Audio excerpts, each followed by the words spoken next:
que alguien nos ayude y a ver qué podemos hacer ahí para mejorar todo esto. Este es un ejemplo, para que ya comencemos con el trabajo de que todo lo vamos a publicar en nuestras redes sociales, precisamente para poder llegar al entorno que nosotros tenemos en las redes sociales. Alguien también nos puede apoyar para mejorar esto. Este es otro de los que yo quisiera que anotáramos. Y el último es este, bueno. No sé quién nos pudiera apoyar ahí, alguien que conozca un poco de esto. No sé, alguien que se pueda apuntar.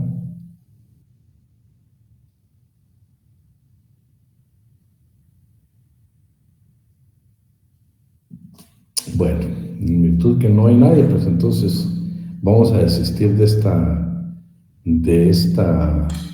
opción que era para notas para el segundo privado. Entonces vamos a continuar con la clase. Entonces vamos a continuar y vamos a hablar. Fíjense que les dejo esto de la huelga, precisamente para que ustedes lo puedan hacer. Ya el trabajo sí, ya mejor hagamos caso omiso, ya no se va a hacer ese trabajo de investigación, que iba a costar puntos para el segundo parcial, pero si no hay colaboración, pues ¿para qué lo vamos a hacer? Bueno. Licenciado, disculpe, yo tengo levantada la mano. ¿Le puedo hablar?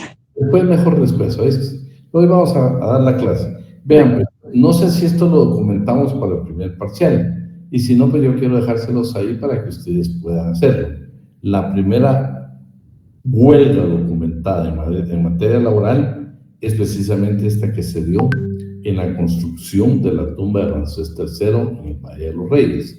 Acá lo que nos narra es de que este es un grupo de artesanos, entre carpinteros y otro tipo de artesanos, que en ese entonces el jornal que ellos recibían, o sea, el pago que ellos recibían era un salario alimenticio, o sea, que era precisamente en especie.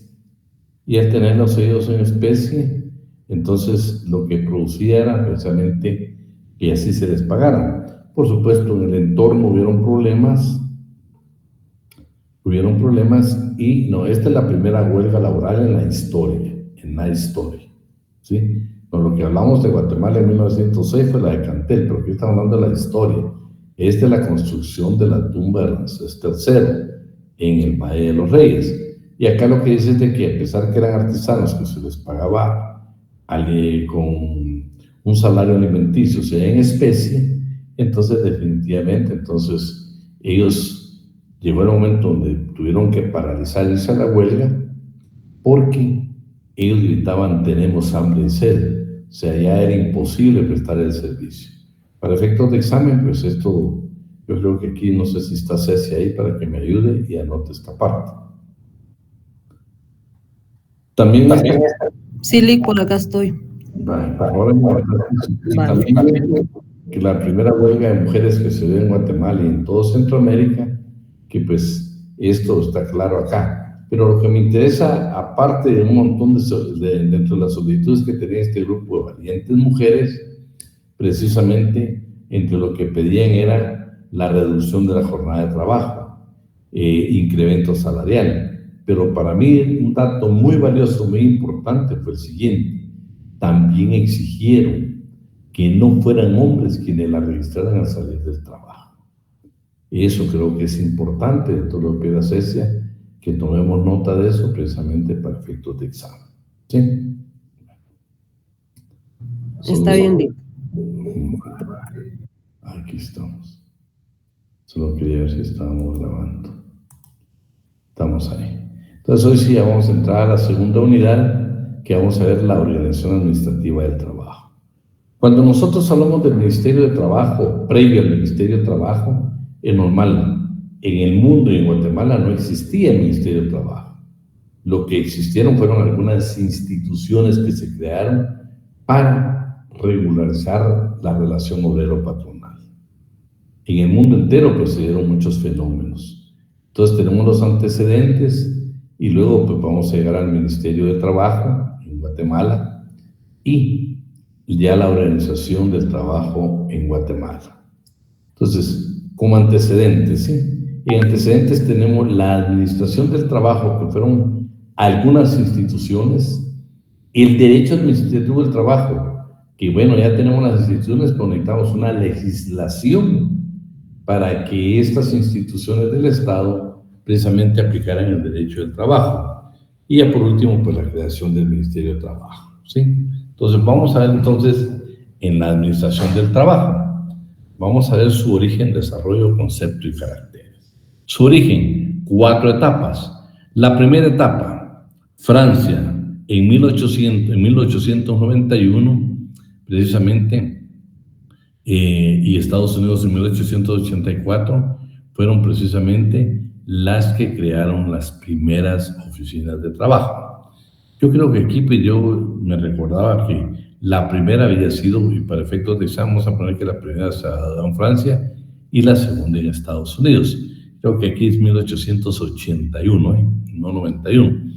Pero lo interesante es de que fueron Francia y Estados Unidos quienes hicieron las primeras oficinas de trabajo, las primeras instituciones estatales del trabajo, precisamente para poder regular la relación obrero-patronal. ¿Sí? Entonces, ahí estamos en su segunda etapa. Fíjense que esto es interesante. Estamos terminando la Primera Guerra Mundial y necesita el mundo entero tener precisamente justicia social. Entonces dice que hubo una conferencia de paz. Esa conferencia de paz nombró una comisión de trabajo. Esta comisión se reunió por primera vez en París y posteriormente lo hizo precisamente en Versalles. En Versalles toman la decisión y esta comisión crea un tratado que se llama el Tratado de Versalles. El Tratado de Versalles es prácticamente el que le da origen a la Organización Internacional del Trabajo en 1919. ¿Cuál era su finalidad? ¿Cuál era su objetivo? Buscar una justicia social para lograr la paz. ¿Sí? La OIT, pues, como cualquier institución, necesitaba ya crear normas a nivel internacional. Entonces, invita a muchos estados a que participen, a que se incorporen a la Organización Internacional del Trabajo y precisamente lleva a cabo su primera conferencia. Acuérdense que esta conferencia es una de las 3 instituciones de la OIT. Es una institución, no es una conferencia que se va a dar, no. Así se le denomina Conferencia Internacional del Trabajo, pero es una institución. Primero que se reúne una vez al año y lo hace precisamente en Ginebra. Pero la primera no se dio en Ginebra, se dio siempre en 1919 y se dio precisamente en Estados Unidos, en Washington. Lo interesante es que en esta primera conferencia internacional, que la Conferencia Internacional del Trabajo se le ha denominado también el Parlamento Internacional del Trabajo. Se crearon 6, imagínense la primera, y fueron creados 6, ¿sí? 6 tratados internacionales. ¿Cuáles eran esos? Los convenios internacionales, el primero era sobre las horas de trabajo en la industria. El segundo era sobre el desempleo. El tercero era sobre la protección a la maternidad. El cuarto sobre el trabajo nocturno de las mujeres. El quinto sobre la edad mínima. Y el número 6, el trabajo nocturno de los menores de edad. Esos 6 convenios fueron los primeros que se retiraron en 1919 en la primera conferencia. ¿Qué es la conferencia? Bueno, la OIT tiene 3 entidades. La Conferencia Internacional del Trabajo, que es la encargada de crear o establecer normas internacionales del trabajo y también es quien define las políticas generales de la organización.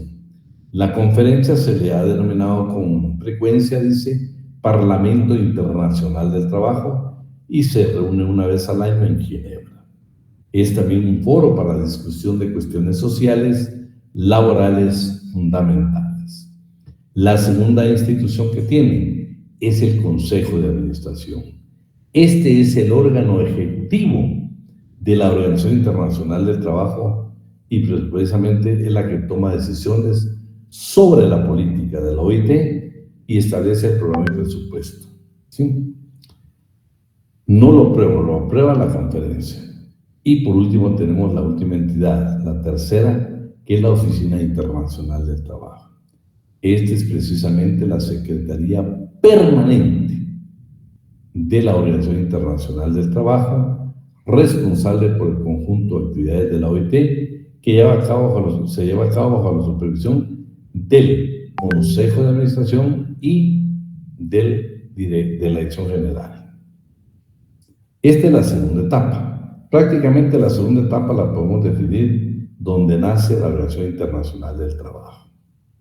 Pero hablando siempre de la Administración del Trabajo, tiene una tercera etapa. Y bueno, esta tercera etapa lo que contribuyó fue precisamente a que se logró establecer una normativa.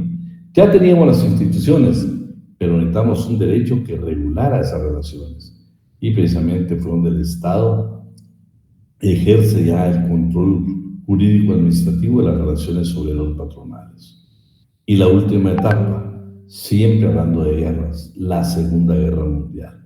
Aquí lo importante es que pidieron una cooperación internacional de todos los Estados miembros de la OIT. Y, por supuesto, trataron de mejorar los temas como la previsión social, los mercados de empleo y las condiciones de trabajo. Vamos ahora con dos conceptos, ¿sí? Vamos a ver, ¿quién me apoya ahí con la número 1? Santiago Barajas. Lo leo yo, Lic. Por favor. Santiago Barajas. La administración del trabajo, más que una ordenación jurídica, es un sistema o aparato funcional de los órganos de la administración de los poderes públicos, responsables o encargados de regular las relaciones laborales en el ámbito de la estructura internacional, destinada por una parte a lograr la participación de patronos y trabajadores o de sus organizaciones profesionales en la solución de problemas y conflictos que puedan alterar la conducta social. Por la otra, a las condiciones y consulta que corresponde al Estado proporcionar en materia de trabajo, como parte de la garantía consignada en las constituciones modernas en beneficio de un importante sector de población, la clase trabajadora. Bueno, y el convenio 150 y la recomendación 158 de la Organización Internacional del Trabajo también nos dan una definición.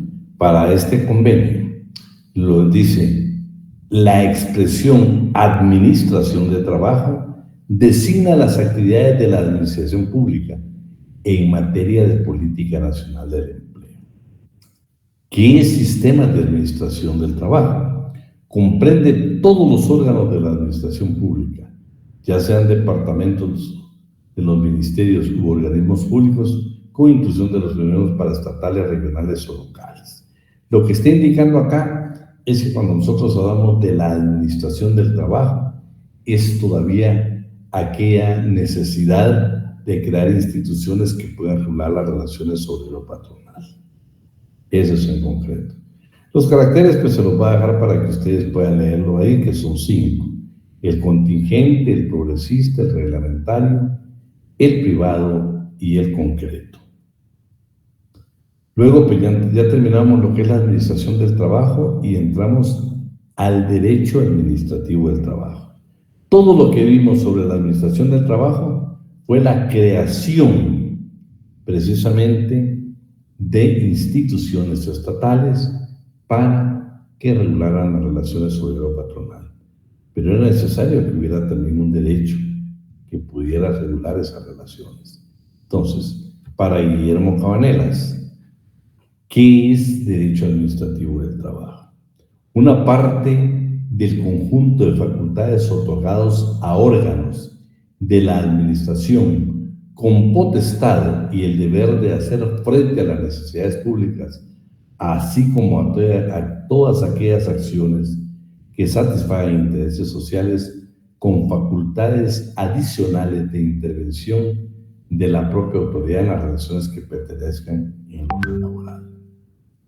También Ernesto Potosín dice: el derecho administrativo del trabajo constituye el conjunto de deberes, no solo de orden público, sino de derechos públicos, que tiene el Estado para imponer tanto a empleadores como a los trabajadores deberes y obligaciones esencialmente sociales cuyo cumplimiento es exigido por los intereses de la sociedad.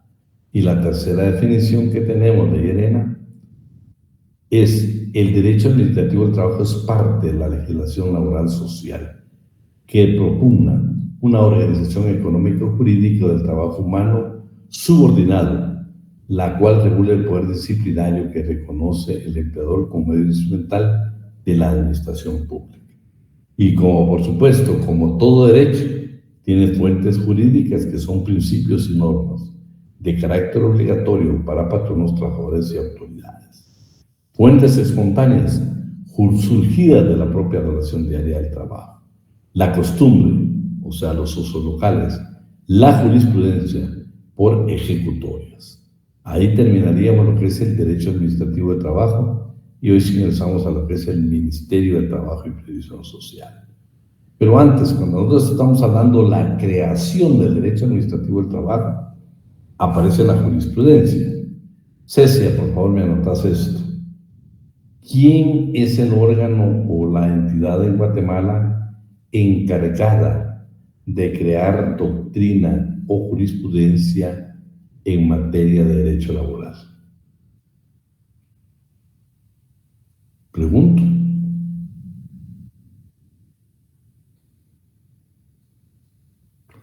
¿Quién tiene esa potestad en Guatemala de crear doctrina legal en materia laboral? Los que estuvieron conmigo lo tienen que saber. Lo vimos varias veces. ¿La sala de trabajo? No. La Corte de Constitucionalidad. Exactamente. Artículo 43 de la Ley de Amparo. Si alguien es tan amable, porque veo que hoy sí están poco colaboradores, pero si alguien es tan amable, tal vez lo pueden dejar ahí y agrega ahí precisamente o escribir de que el artículo 43 de la Ley de Amparo. ¿Sí? Vamos a continuar ahora con el propio Ministerio de Trabajo y Previsión Social. ¿Me querías decir algo, Padilla? No, es por si necesita que le ayudemos a leer. Muchas gracias, muchas gracias. Bueno, entonces vamos a entrar ahorita al Ministerio de Trabajo y Previsión Social. Y esto sí vamos a hablar estrictamente. Alguien que lo busque, no les digo, pues si no quieren colaborar. Bueno, dejémoslo ahí, pues. Usted es el que no.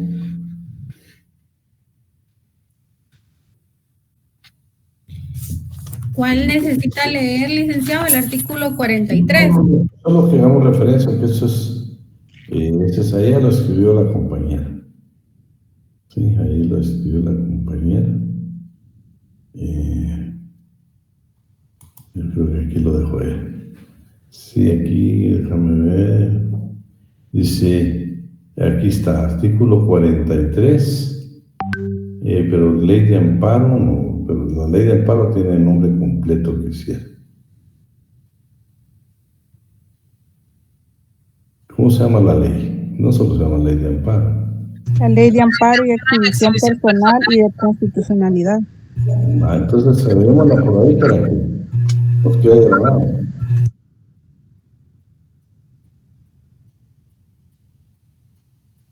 ¿Alguien que la pueda escribir?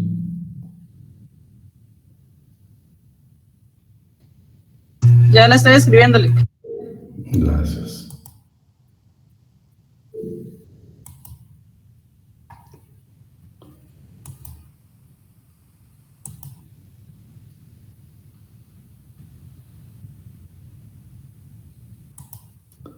Bueno.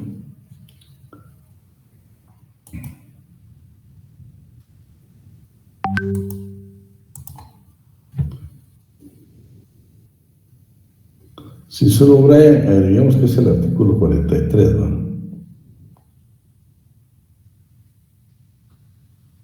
A mí lo anotas, Cecia, por favor. Claro, Lee, con gusto.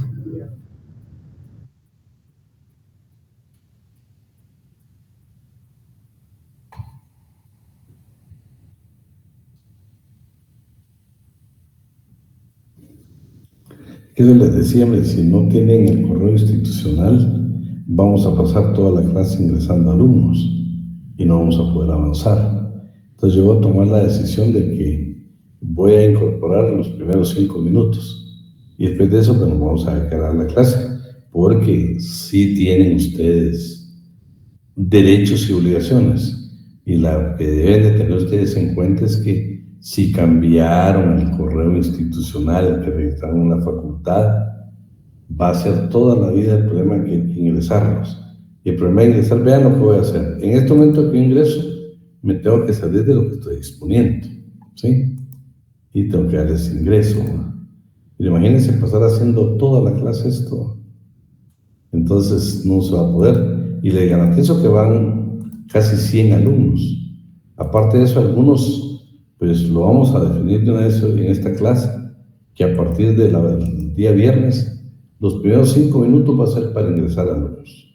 A partir de ahí no ingresamos a ninguno, porque si no vamos a estar interrumpiendo constantemente la clase, cuando lo que usted tiene que hacer nada más es cambiar, indicar a la facultad que este es un nuevo correo. Entonces ya me aparece a mí. 2, ayer nosotros los invitamos a ustedes, precisamente, y muchos ni siquiera han aceptado para que no tengan que estarlos ingresando.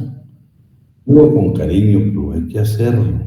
Vean, ahorita aparece otra persona. Entonces vamos a pasar toda la clase ingresando alumnos, cuando lo que tienen que hacer ustedes es actualizar su número de correo para que automáticamente puedan ingresar a la clase. Entonces imagínense, tenemos ahorita 3 alumnos y estamos hablando ya exactamente ya de más de media hora de la clase. Entonces va a ser imposible. Así es que con mucho respeto voy a continuar la clase, pues si no toda la clase va a pasar haciendo esto, ¿eh? Toda la clase. Entonces no es que esté molesto, sino que quiero que también me ayuden y colaboren, porque si no, no vamos a avanzar. Entonces quedamos que a partir de la siguiente clase los primeros 5 minutos es para ingresar. Después de eso, pues ya no ingresamos a nadie. Si no, vamos a pasar toda la clase y no vamos a avanzar. El tiempo es muy limitado y saben de que yo me propongo terminar el programa. Pero no quiero terminarlo. Imagínense, más de 100 alumnos hemos ingresado ahorita. ¿Por qué? Porque cambiaron su correo. Ahí sí que con el perdón de las compañeras, pero ya no voy a poder dar la clase, por más que yo quiera. No sé cómo harán con nosotros docentes, pero entonces, aparte de eso, pues ya pasaron ya más de media hora, 40 minutos de que inició la clase. Imagínense, no hemos avanzado mucho porque tengo que estar ingresando alumnos. No, así no se va a poder. Con mucho respeto, le pido que si yo le mandé invitación para que usted ingrese automáticamente, por favor, nada más tiene que aceptarnos. Nosotros a él le mandamos la invitación. Si usted cambió su correo, ya no es el correo que usted registró en la facultad, nada más tiene que hacerlo. Y eso nos ayudaría muchísimo a toda la clase. Entonces vamos a hablar del Ministerio de Trabajo y Previsión Social. El primer antecedente que encontramos, ¿sí? No estamos hablando que es parte de la historia. No, este es porque Mario López Larrabe, en su libro Breve Historia del Sindicalismo en Guatemala, indica claramente que dice que en 1921 hubo un decreto gubernativo en 909 que se dio a la creación del Departamento Nacional del Trabajo. ¿Cuáles eran sus funciones? Tenía funciones de inspectoría y de solucionar los conflictos individuales y colectivos de la clase trabajadora y, por supuesto, con los patronos. Pero esto nada más es un antecedente. Pero la propia historia del Ministerio de Trabajo y Previsión Social nace precisamente en el 44. En el 44, el Ejecutivo no crea ministerios, sino que se va por secretarías. Y en la Secretaría de Gobernación, Trabajo y Previsión Social aparece precisamente todo lo relativo a a todo lo relativo a fijar, dice, en las normas que van a regular las relaciones patronos y trabajadores. Fue entonces, este sí es un antecedente histórico. A partir de ahí, fíjense que en el 44, entonces ya está la Secretaría de Gobernación, Trabajo y Previsión Social, que es la que le da vida al actual Código de Trabajo. Fíjense, eso fue en el 44. En el 45 ya se reforma y el Ejecutivo toma la decisión y ya crea el Ministerio de Economía y de Trabajo. Dejó de ser Secretaría y pasó a ser Ministerio de Economía y de Trabajo. En el 47, señores, entonces dice, bueno, vamos a hacer el Ministerio de Trabajo y Previsión Social. Y ahí es donde nace el famoso decreto 330 del Código de Trabajo, que históricamente debería tener ese número el Código de Trabajo. Pero nunca se olviden ustedes que estamos en un periodo de revolución en Guatemala y ya en el 61, que es el actual código que rige, son gobiernos militares. Por cuestiones políticas o por cualquier otra idea de la vida, ellos decidieron no darle ese decreto 330 al Código de Trabajo actual, sino que lo que hicieron fue crear un nuevo decreto, cuando lo que debería haber sucedido es únicamente las reformas al Código de Trabajo. Pero no, se quedó como un hecho histórico que el primer Código de Trabajo llevó el decreto número 330, que fue precisamente en 1947. Ya en la contrarrevolución dijeron, bueno, cambiémosle, no podemos nosotros seguir con el Ministerio de Trabajo y Previsión Social, y le cambian a Ministerio de Trabajo y Bienestar Social. Con ese nombre llegó precisamente hasta 1961. En el gobierno militar de Dígoras Fuentes es donde dicen, señores, vamos aparentemente a crear un Código de Trabajo. Y es el decreto 1441, donde precisamente que establece este decreto, es el actual Código de Trabajo. Lo que tenía que haber sucedido son las reformas al 330, pero bueno, para efectos históricos y académicos, usted tome que el 330 fue el primer decreto del Código de Trabajo. Para efectos de litigar, para efectos ya procesales, ya o sustantivos, pero ya la aplicación del derecho propio, por favor, tiene que ser el decreto 1441, que es el actual Código de Trabajo, ¿sí? El que le da precisamente nuevamente el nombre del Ministerio de Trabajo y Previsión Social. Ya teniendo nosotros el Ministerio de Trabajo y Previsión Social, entonces, claro, necesitamos un reglamento orgánico, necesitamos nosotros estructurar, y para eso aparece el Acuerdo Gubernativo número 215-2012, que es el reglamento orgánico interno del Ministerio de Trabajo y Previsión Social. En su artículo número 1 está la naturaleza y denominación. Dice, al Ministerio de Trabajo y Previsión Social, como parte del organismo ejecutivo, le corresponde cumplir y hacer cumplir el régimen jurídico laboral nacional e internacional, la formación técnica profesional, previsión social y promoción del trabajo decente. Eso es lo que dice en cuanto a su naturaleza y denominación, ¿sí? Y si ustedes leen, pues creo que es el artículo 40 de la Ley de Organismo Judicial, donde está regulado precisamente el Ministerio de Trabajo y Previsión Social. En el artículo 274 del Código de Trabajo dice lo siguiente: el Ministerio de Trabajo y Previsión Social tiene a su cargo la dirección, estudio y despacho de todos los asuntos relativos al trabajo, a la previsión social, y debe vigilar por el desarrollo, mejoramiento y aplicación de todas las disposiciones legales referentes a estas materias, que no sean competencia de los tribunales, principalmente las que tengan como objeto fijar y armonizar las relaciones entre patronos y trabajadores. Dicho ministerio, o sea, el de Trabajo y Previsión Social y el Instituto Guatemalteco de Seguridad Social, deben coordinar la acción en materia de previsión social con sujeción a lo que dispone la ley orgánica de este último y sus reglamentos. ¿Sí? Ahora veamos la organización del Ministerio de Trabajo y Previsión Social, su estructura administrativa, su organigrama, sus viceministerios, sus funciones del Ministerio de Trabajo y Previsión Social, sus atribuciones, su estructura interna y las actuales autoridades del año 2024. Lastimosamente, como no veo mucha colaboración, me voy a ver en la necesidad de ver si les consigo. No, solo se lo voy a dar como tarea, pero si usted quiere lo estudia, ya es su decisión. Fíjense que por mandato legal, el Ministerio de Trabajo y Previsión Social tiene que hacer su memoria de labores. Y hay una memoria de labores del año 2023-2024. Es interesante porque ahí está lo más relevante que hizo precisamente el Ministerio en el 2023. Interesante, yo les digo, pues yo le estaba dando lectura y me pareció fascinante algunas cosas que el Ministerio incrementó. Pero, hablando precisamente de eso, también en la página del Ministerio de Trabajo y Previsión Social, usted va a encontrar quién es la actual ministra y quiénes son los viceministros.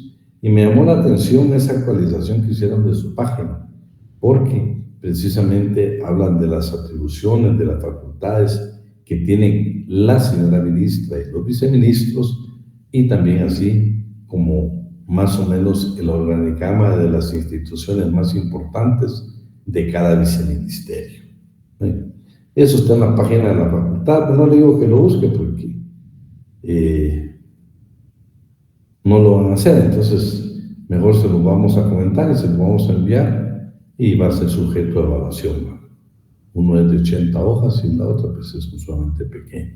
Pero me pareció interesante que como estudiantes de Derecho nosotros conozcamos qué es lo que hace el Ministerio de Trabajo, qué funciones tiene el señor ministro y qué funciones precisamente tiene cada viceministerio, ¿sí? Entonces, en su estructura administrativa vamos a encontrar que tiene 4 funciones, siempre de acuerdo a el reglamento orgánico interno.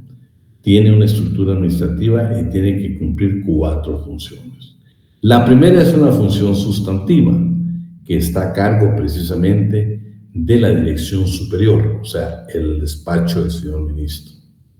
La Inspección General de Trabajo, la Dirección General de Trabajo, la Dirección de Fomento a la Legalidad Laboral, que esta es una gran institución, que por cierto, donde los estudiantes que quieren hacer pasantías, sería importantísimo si usted tiene el tiempo para poderlo hacer, porque eso le va a permitir tener conocimiento muy amplio.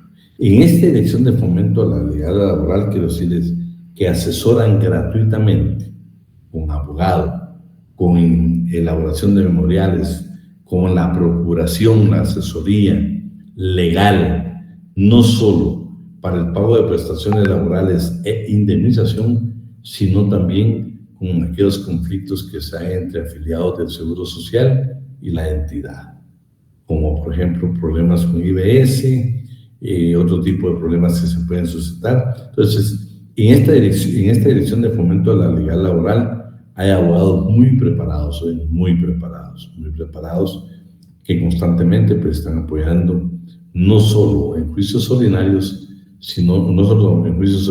incluyendo prestaciones e indemnización, sino también juicios ordinarios de previsión social. Y lo que más me ha asombrado es de que han trabajado muchísimo medidas de urgencia, han acudido a los órganos jurisdiccionales a exigir derechos de los afiliados del Seguro Social. Luego tenemos la Dirección General de Previsión Social, la Dirección General de Empleo y la Oficina Nacional de la Mujer. Estas son las funciones sustantivas del Ministerio de Trabajo y Previsión Social. De las administrativas solo nos interesan 2, que es la Dirección de Recreación del Trabajador del Estado y la Dirección de Estadísticas Laborales. En cuanto a las funciones de apoyo técnico, solo nos interesa, para efectos de este curso, los asuntos internacionales del trabajo y en funciones de control interno y coordinación, pues es nada más la estructura presupuestaria que tiene el propio ministerio. Fíjense que lastimosamente no salió la imagen completa.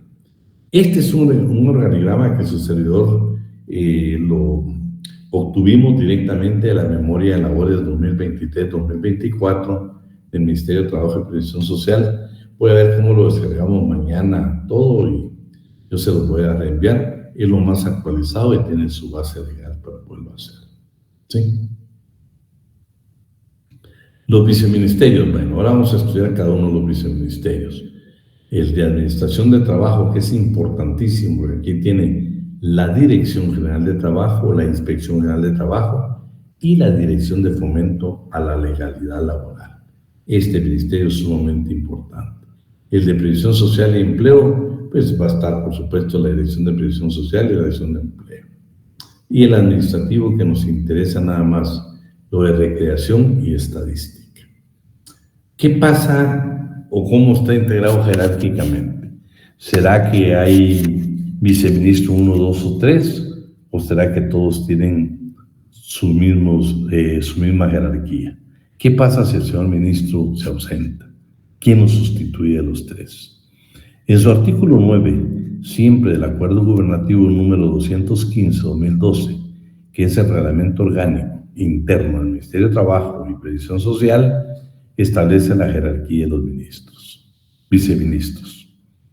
Los viceministros ocupan la posición jerárquica inmediata inferior a la del ministro y no tienen subordinación entre sí.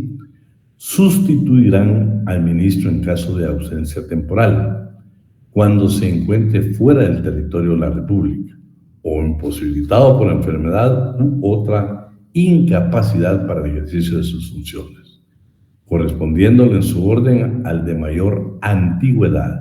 Entonces, en ausencia del señor ministro, ¿quién lo sustituye? ¿El de Administración de Trabajo, el de Previsión Social o el administrativo financiero? No es el de mayor edad, no, la ley dice el de mayor antigüedad, ¿sí? ¿Qué funciones tiene ahora el Ministerio de Trabajo y Previsión Social? Estas son las funciones generales que tiene el ministerio.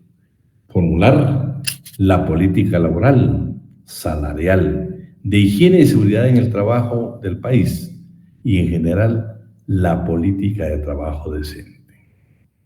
Diseñar, promover y desarrollar las políticas del diálogo social, tanto tripartito como bipartito y multisectorial, promoviendo el tripartismo como metodología de participación estratégica para la discusión, análisis y propuesta de los diferentes temas del trabajo y la previsión social. Estudiar, analizar, discutir y, si fuera el caso, recomendar la ratificación de convenios internacionales del trabajo, ¿sí? Y, por supuesto, diseñar, mecanismos que faciliten la movilidad e inserción de la fuerza laboral en el mercado del trabajo. Estas pues serían de las más importantes. Velar por el cumplimiento de la legislación laboral con relación a la mujer, con adolescentes, pueblos indígenas, personas con discapacidad y grupos vulnerables de trabajadores. Promover la erradicación de las peores formas de trabajo infantil. Diseñar políticas de capacitación técnica y formación profesional de los trabajadores. Formular y velar por la ejecución de la política de previsión social, propiciando el mejoramiento de los servicios de previsión social. Armonizar, conciliar las relaciones laborales entre empleadores y los trabajadores. Prevenir los conflictos laborales e intervenir de conformidad con la ley en la solución extrajudicial de estos. Propiciar el diálogo social y la conciliación como mecanismos de solución de conflictos laborales. Todo ello de conformidad con la legislación vigente. Veamos hoy las atribuciones. ¿Qué atribuciones tiene el señor ministro, o sea, el despacho superior, y cada uno de los viceministerios? El de Administración de Trabajo, el de Previsión Social y Empleo y el administrativo financiero.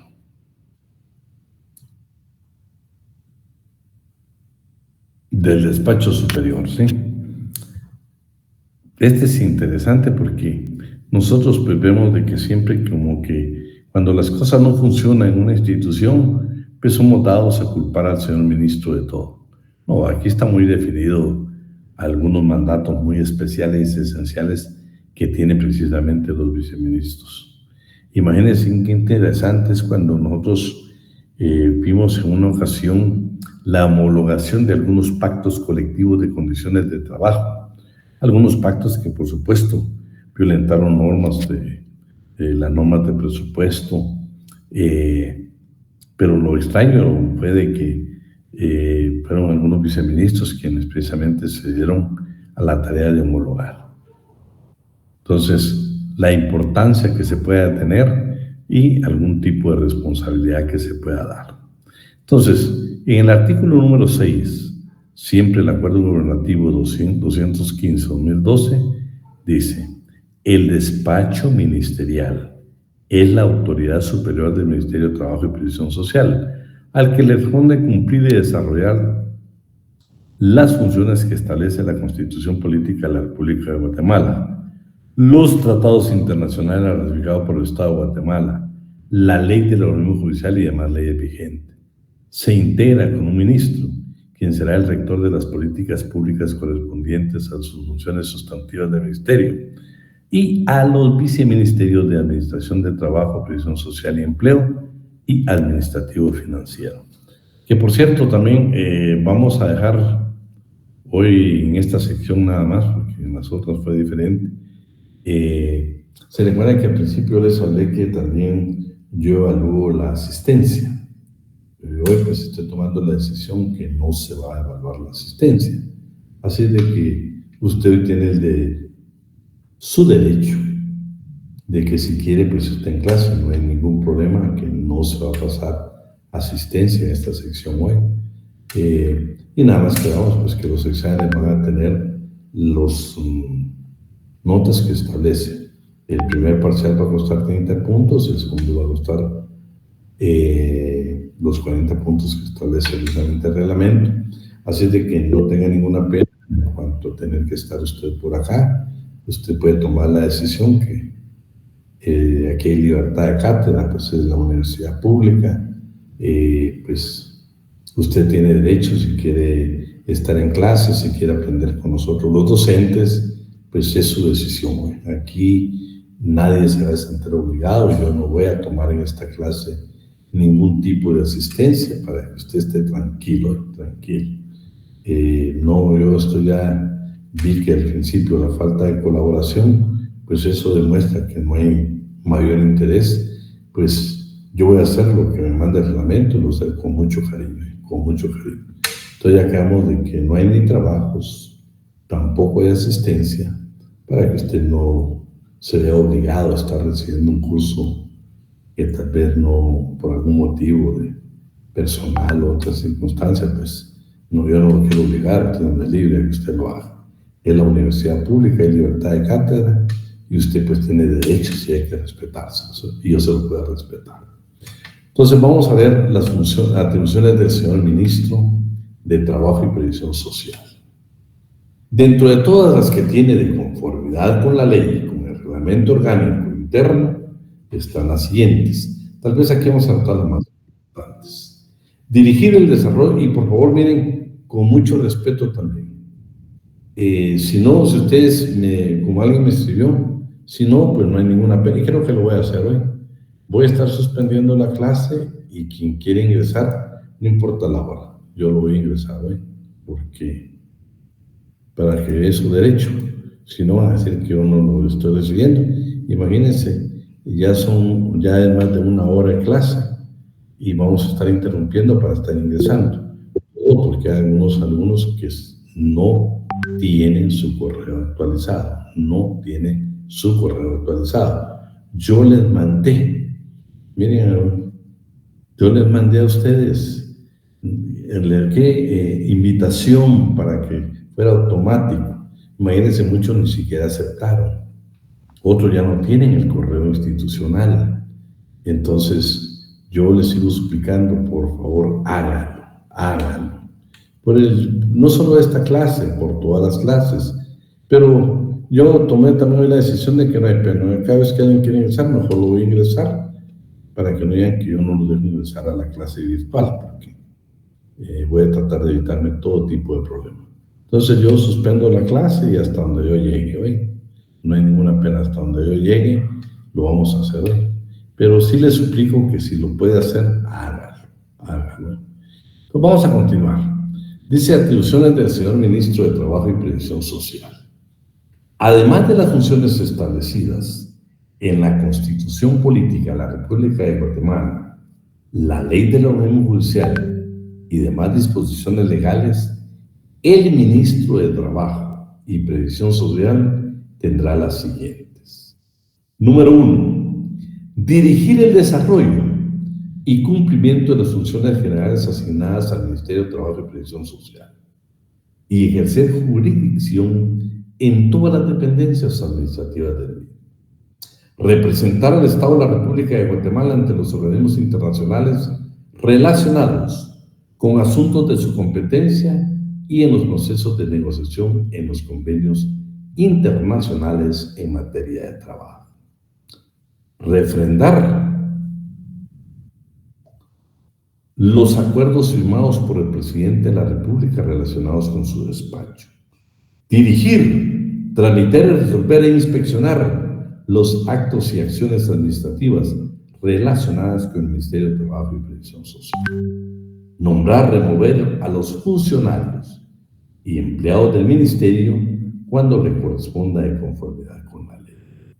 Presentar anualmente al presidente de la República la memoria de labores y el plan de trabajo.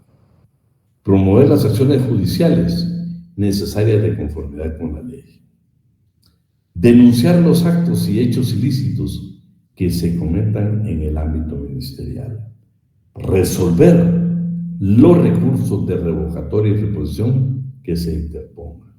Creo que se recuerdan que ya los vimos en el semestre anterior, los dos recursos, el de reposición y el de revocatoria. Representar al Ministerio en las juntas directivas o bien delegar dicha función en sus viceministros o funcionarios que designen. Lo interesante es que, por ejemplo, en el INTECAP hay participación directa del señor ministro y en este caso, pues ustedes saben que su participación en esa junta directiva es importantísima. ¿Por qué? Porque los convenios que tiene el Ministerio de Trabajo y Previsión Social y el INTECAP son sumamente valiosos para la capacitación, para la formación profesional. Acuérdense que este ministerio, juntamente con esta entidad, pues nos dan certificaciones, ¿sí? De hecho, hay hasta certificaciones de carácter internacional. Estaba leyendo por ahí en la memoria de labores que ahora no únicamente están hablando del inglés, nos están hablando de otras certificaciones sumamente importantísimas. Certificaciones que nos pueden servir a nosotros como guatemaltecos para poder desempeñar algún trabajo en el Fulcrum Center u otras entidades, que nos va a ayudar muchísimo. Entonces, la importancia que tiene la participación en esta junta directiva de INTECAP del señor Ministro de Trabajo y Previsión Social. Desconcentrar y descentralizar las funciones administrativas del Ministerio de Trabajo y Previsión Social, velando por la eficiencia y la eficacia en la realización de los mismos. Vamos con el primer viceministerio entonces, el de Administración del Trabajo. Que no se nos olvide que aquí encontramos a la Inspección General de Trabajo, a la Dirección General de Trabajo y la Dirección del Fomento a la Legalidad Laboral. Veamos hoy las funciones o atribuciones del Viceministerio de Administración del Trabajo. Velar por el cumplimiento de tratados internacionales, leyes y reglamentos de trabajo y de previsión social, siempre que no sean competencia de los tribunales de trabajo y previsión social. Realizar todas las diligencias tendientes al efectivo cumplimiento de las sentencias y resoluciones que emitan los tribunales de trabajo y previsión social en aquellos procesos en los que figure como parte la Inspección General de Trabajo. Fíjense qué interesante esta. evacuar en su calidad de asesoría técnica del ministerio, escuchen, todas las consultas que le formulen las dependencias del ministerio, así como de los empleadores o trabajadores, sobre la forma en que deben de ser aplicadas las disposiciones legales de su competencia y publicarlas según establece el Código de Trabajo. O sea, este viceministerio tendría la obligación, cuando le hagamos una consulta, de evacuarla y de contestarnos precisamente, ¿sí? Calcular las prestaciones laborales en aquellos trabajadores que hayan finalizado su relación laboral, utilizando para efecto los mecanismos de conformidad con la ley. La bendición más grande que tenemos hoy. Usted ingresa a la página del Ministerio del Cálculo de Prestaciones Laborales y solo le pide determinados datos y en cuestión de minutos usted tiene exactamente cuánto le corresponde de indemnización y de cada una de las prestaciones que establece la ley. O sea, es un mecanismo sumamente ágil que tiene ahora en la plataforma del Ministerio de Trabajo y Previsión Social. Dice, mantener un registro de los accidentes de trabajo y enfermedades profesionales reportadas por patronos y trabajadores. Esto es importante porque no es únicamente dar un dato estadístico, sino que precisamente el tener que hacerlo. Vean, hay alguien más pidiendo aquí, no hay ninguna pena, vamos a ingresar.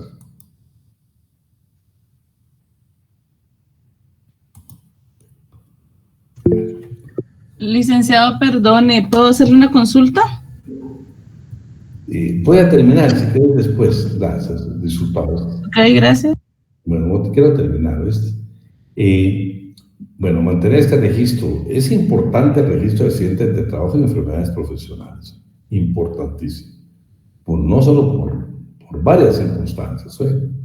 Imagínense la coordinación que tiene en cuanto a todo lo de previsión social o seguridad social. Solo quiero leer qué es lo que dice por acá. Pues vamos a atender todo lo que digan, no hay ninguna pena.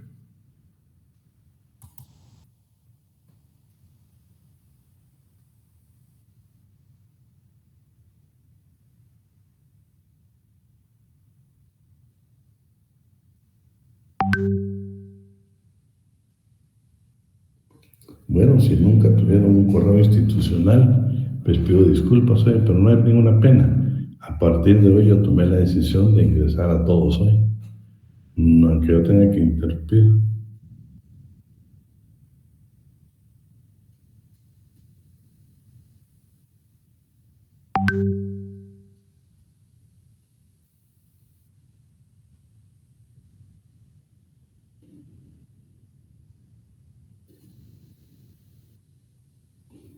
Bueno, si nunca he ido a correo institucional, pido disculpas. De eso estaba yo enterado hoy. Pero no hay ninguna pena, usted puede ingresar a cualquier hora a la clase, que yo lo ingreso ahí. Y mil disculpas a los que no pueden ingresar, pero a partir de hoy, cuando usted me pida, con mucho gusto. Licenciado, perdón que lo interrumpa.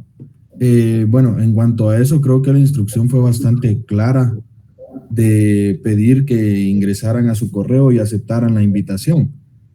Lo enviaron con anticipación y si en dado caso no sabían cómo hacerlo, creo que podían consultar con los demás compañeros para estar evitando estos inconvenientes, porque al final, así como ellos tienen el derecho de entrar a la clase, nosotros tenemos el derecho también de poder recibir nuestra clase sin estos inconvenientes, ¿verdad?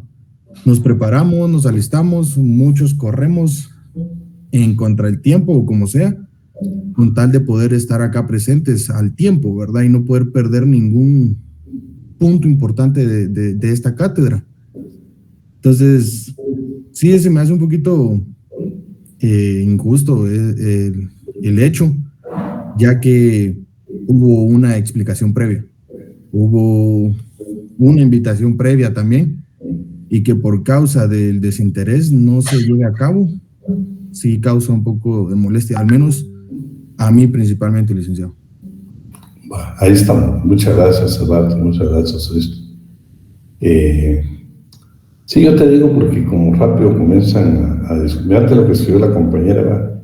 Que dice que nunca dio correo institucional. Entonces yo le pido disculpas, que yo sabía que sí, que ustedes, cuando comenzamos con todo esto en las plataformas, ustedes crearon un correo, pero tal vez yo esté equivocado, ¿verdad? O tengo mala información, pero yo lo voy a pedir, lo voy a verificar, porque yo no tengo otra mala intención más que si ustedes pues tienen derecho a ingresar. Lo que pasa es que yo soy consciente, precisamente lo que Eduardo dice, de que pues yo me preparo, ustedes se preparan para recibir la clase, ¿verdad? Y el estar ingresando, imagínate, más de 100 alumnos, más de 100 alumnos. O sea, es una cantidad que yo no la he visto en los otros semestres. Pero puede ser de que ahora, como dijo la compañera, nunca ha habido correo, entonces el equivocado soy yo. Entonces, te pido disculpas públicamente. No se preocupe, licenciado, no es en sí eso.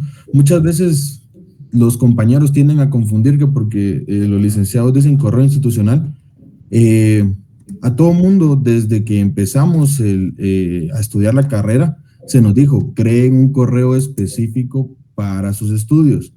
Desde ese entonces, yo por lo menos creé un correo donde está mi nombre, mi número de carnet, y ese es el correo que yo he utilizado siempre para todo lo que tiene que ver con la universidad.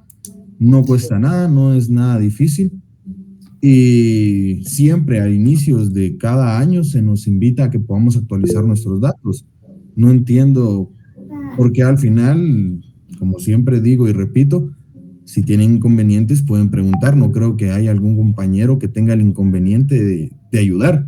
Todos estamos para ayudarnos, principalmente mi persona. Si alguien tiene complicaciones con la tecnología, con mucho gusto yo puedo apoyarles. Me escriben, mira, fíjate que no entiendo cómo hacer esto, vemos cómo hacer un video, pero el objetivo es evitar esta clase de inconvenientes, porque tampoco es perjudicarnos a nosotros ni perjudicarlo a usted como licenciado en ningún aspecto.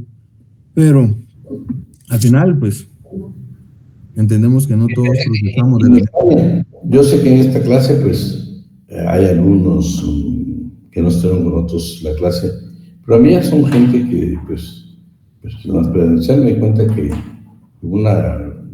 me atrevo a decirte, un 80% son alumnos que estuvieron conmigo el semestre pasado, y siempre les hemos hablado con ustedes, siempre lo he platicado. Pero pues la idea es que tampoco quisiera, porque no quisiera tener el inconveniente que alguien viniera y que algunas de las autoridades de la facultad me dijeran, mira, pues los tenés que dejar de ingresar. Pues por eso ya tomé la decisión que para evitarme ese inconveniente, mejor que ingresen cuando ellos quieran. Yo voy a respetar. Claro. Licenciado, disculpe, para agregar lo del compañero, yo creo que la mayoría de compañeros que están recibiendo la clase con nosotros, digo la mayoría, desde que iniciaron fueron virtual. Se podría tal vez considerar a los compañeros que estuvieron anteriormente. Yo soy carnet 2015, cuando no existía correo institucional, que no había nada de eso. Sin embargo, pues nosotros que veníamos presencial desde mucho tiempo atrás, nos acoplamos a la nueva modalidad. Y yo creo que los compañeros que iniciaron virtual, como dice la ley, ante una ley anterior no se puede alegar ignorancia, ¿verdad, licenciado? Creo que ya a estas alturas del partido ya estamos en 6º semestre. No podemos alegar, no tenemos un correo institucional, no sabemos usar un correo institucional, porque si no, ¿cómo recibieron desde el primer semestre de las clases? Sí. Y eso, como te lo digo, eso viene desde 2020, si no estoy mal. Yo lo pasé con mi hermana, yo no sabía ni cómo hacerlo del correo institucional. Ella en primer semestre empezó con clases virtuales, y a mí ella no me puede venir a decir, mira, no tengo un correo institucional, porque la mayoría que iniciaron 2020 tienen correo institucional. Los que iniciamos antes, pues nos tuvimos que acoplar, pero los que empezaron desde 2020 no tienen excusa de decir que no tienen correo institucional, licenciado. Sí, pero yo te digo, solo imagínense, faltan 13 minutos para terminar la clase. Y ahorita alguien me está pidiendo que ingresemos, que lo ingrese, y lo voy a ingresar. Pero imagínate, faltan 13 minutos para terminar la clase. Y de veras, por más que quiero avanzar, no voy a poder. Pero todo voy a resumir mejor. Yo solo quiero terminar ahí. Entonces, dentro de todas estas funciones, por ejemplo, lo que yo les indicaba, en el momento que Guatemala ratifique el convenio número 81, que se refiere a la Inspección General de Trabajo, se queda obligado de complementar con el artículo 20 y 21 de dicho convenio a enviar anualmente entre los 2 primeros meses a la Organización Internacional del Trabajo la memoria de labores anuales, especialmente de lo que realizó la Inspección General de Trabajo.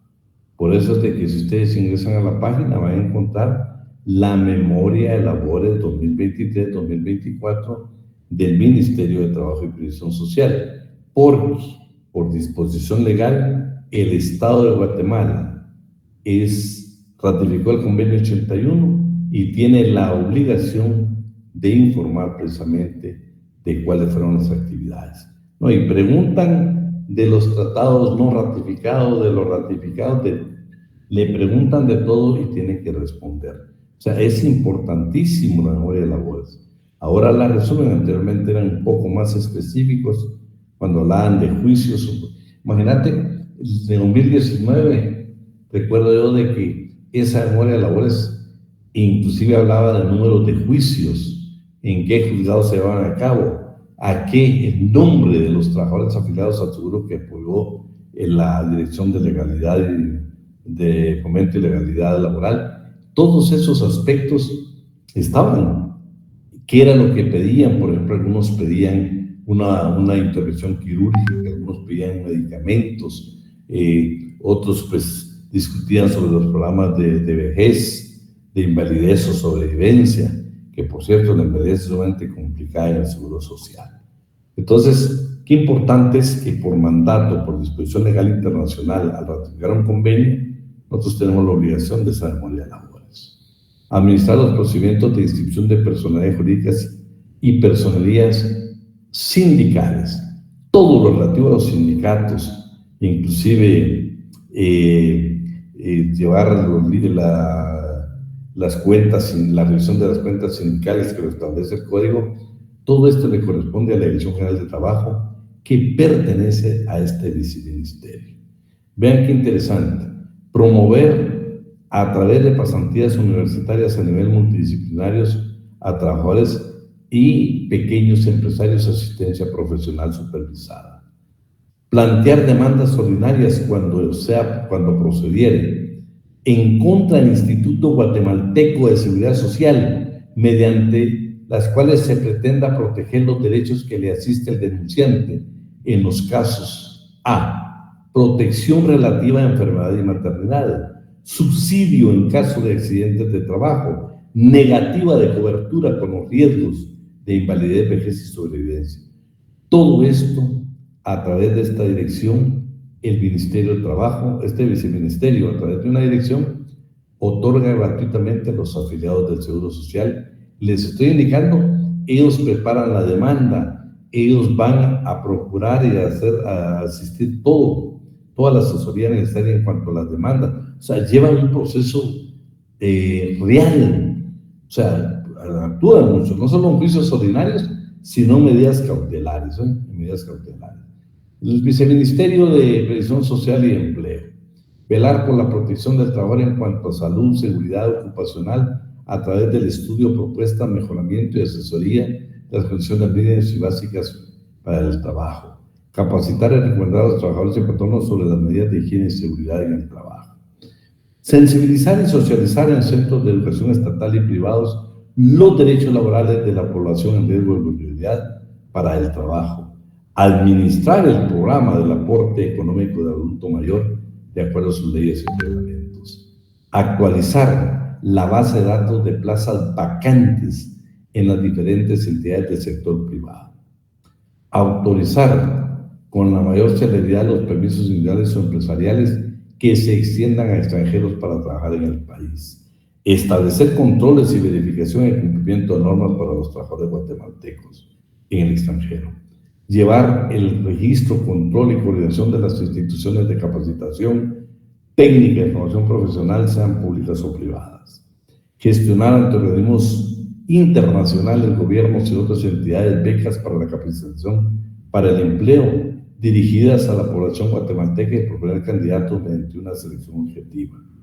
Promover e incentivar la capacitación técnica y formación profesional de los guatemaltecos y de la población en riesgo de vulnerabilidad que no hayan tenido experiencias laborales a través del otorgamiento de becas, ayudas económicas, créditos y otros programas.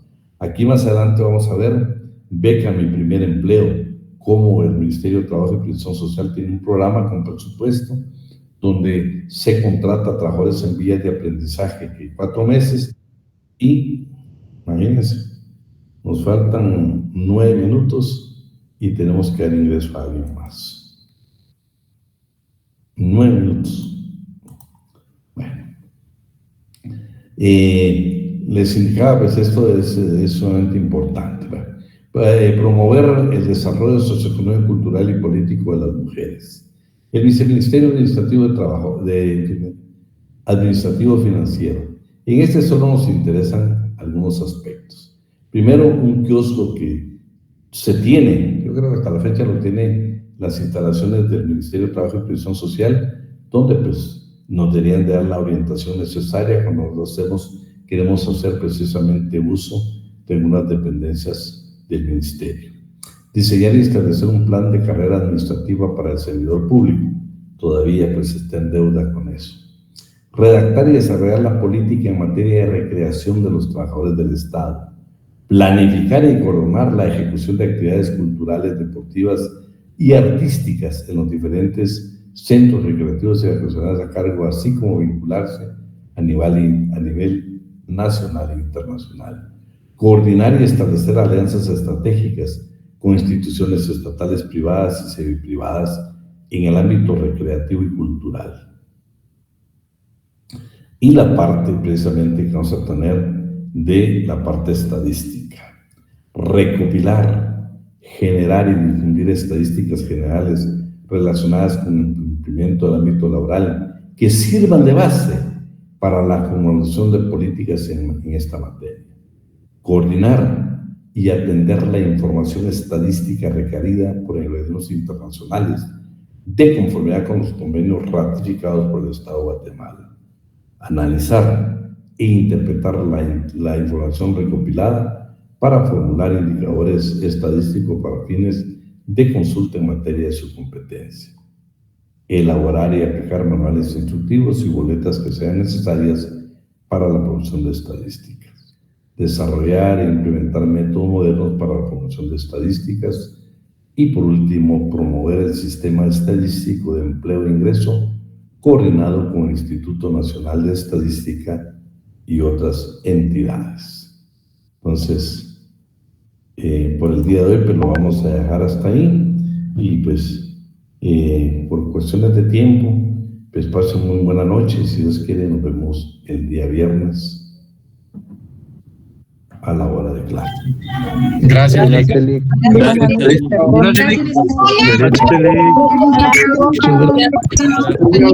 Lick.